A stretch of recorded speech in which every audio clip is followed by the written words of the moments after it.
So I want to talk about the computer system in Universal Credit and what we should have done and what we now will do.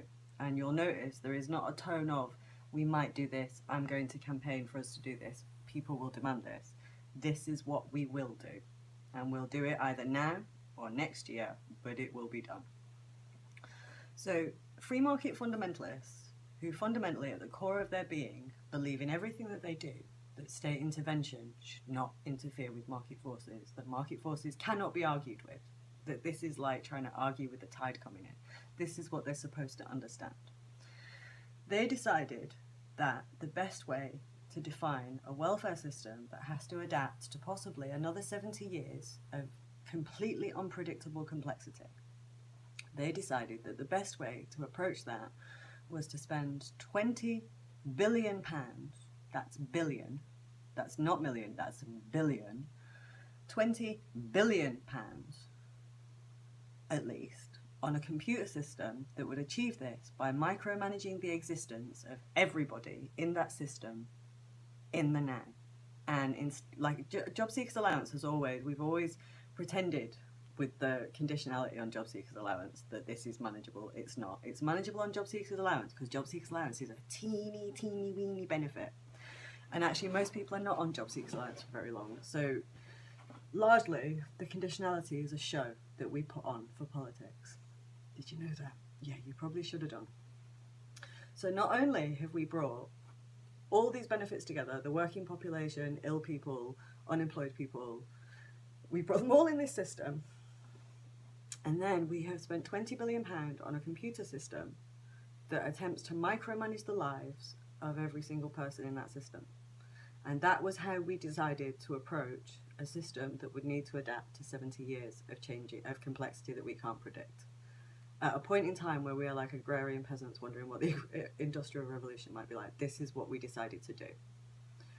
So I have a friend at the moment who is on Universal Credit, and he has a piece of his skull missing, he has a kidney missing, he has a degenerative spinal condition, he has post-traumatic stress disorder from being assaulted. He can't stand up for more than 10 minutes, he can't sit down for more than 10 minutes, and the only time you can actually have a conversation with him is when he's driving. So that's what we do. We talk in the car, because when he's driving, he can talk to you without standing up and sitting down. He literally cannot work. He has been dragged for 8 years from tribunal to tribunal, often being left without money to eat, even though he only has one kidney. He's not allowed any boundaries, even though he's got PTSD, so his mental health is slowly deteriorating. And he goes to his Universal Credit appointments, and 1 week he'll be filling out a CV. He'll apply for voluntary work that he can't do. He'll impose himself on recruitment processes in jobs that he can't do. Now, I've worked in recruitment, so this means that instead, like actual companies, recruitment processes are being swamped with applications from people who can't do the jobs. For no apparent reason, for no discernible benefit. I know the women in the office that he uses. They know it's bollocks. I know there's women I used to work with them. We all know it's bollocks.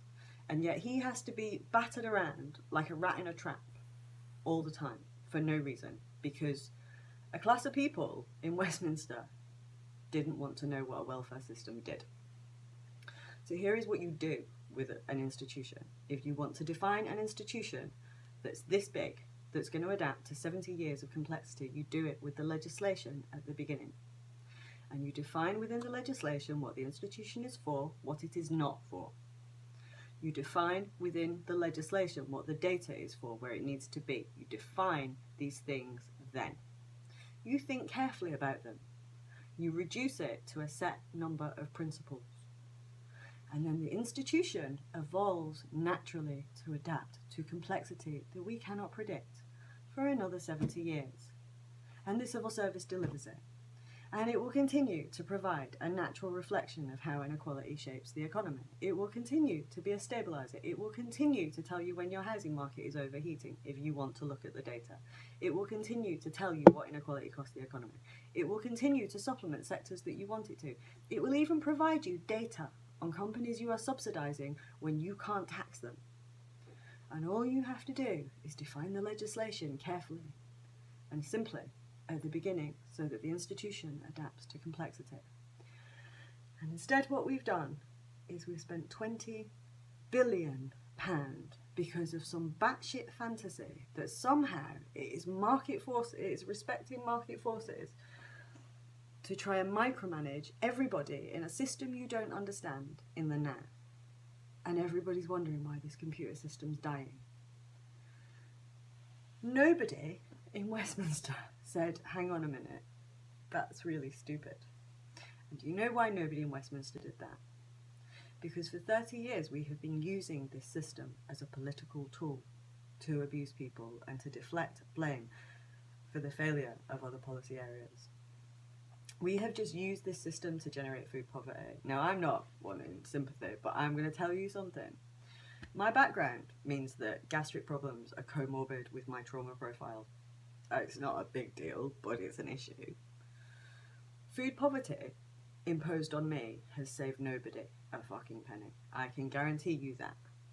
And the cost will just increase exponentially. Our social care bill, because of the 8 years food poverty that we have just generated, has just mushroomed, and we don't even have the ability to predict it. And we have just flushed 20 billion quid down this system, down this computer system. And even though it's been abundantly clear to everybody that it cannot work, that there is literally no way for this computer system to work, because a bunch of people around Westminster who have no connection to this system and no understanding don't want to lose face, they are rolling it out and generating massive political crisis. Now, the legislation that I am discussing, I could have told you 5 years ago that's what we are going to do, and that is what we are going to do. And we're going to do it at some point in the next 3 to 4 years. We should have done it years ago. But the political crisis that are now generated by this system within Brexit as a framework will now need to be addressed, and that's what we're going to have to do, and that's what we're going to do. Minsky is really excellent on legislation, and we have examples in our political economy of legislation like this. The Children Act contains core principles which shape not only the courtrooms in which that act is used, but all the systems around children, including health, education, including all actions with the family, and everybody is aware of those principles. And so those principles quietly shape what everybody does, to the point where when trans rights activists started selling grooming as inclusivity, every one of us just went, no, that's not going to work. Because for 30 years, by placing a bunch of principles at the core of a piece of legislation, Dame Butler Slosh put those principles in as a response to the Cleveland Inquiry. Because those principles are there, they've quietly shaped all these systems for 30 years, and all these professionals are bound by them and understand them and keep them at the core of everything that they do. Do you know how much that cost? Fuck all. I think that the mess that is universal credit should be observed by anybody interested in institutional formation. The system will end up the same shape as it always would have done. The system will end up being understood as being central to managing public spending in every other institution. And because Westminster will not acknowledge what this system does, they try to impose this computer system, which is breaking, which cannot be delivered. And because of this, it will generate political crisis, which get bigger and bigger and bigger within the wider context of Brexit. All we ever had to do was define the legislation at the beginning. That's all we have to do this time. We have to define a piece of legislation that will bind this institution, that will shape its growth, and let it adapt to complexity. I do not understand how this hard-boiled Keynesianism has been kind of the hallmark of people who consider themselves free market fundamentalists. Except I do, because they identify as free market fundamentalists without having any understanding of what market forces are, which is just a word to describe the aggregation of the way that society and the economy behaves. I don't know how to explain the stupidity of universal credit. I can't explain the callousness, except I can, because I can watch you all on Twitter, and I know exactly how it happened. And you're demonstrating on Twitter how it happened every day.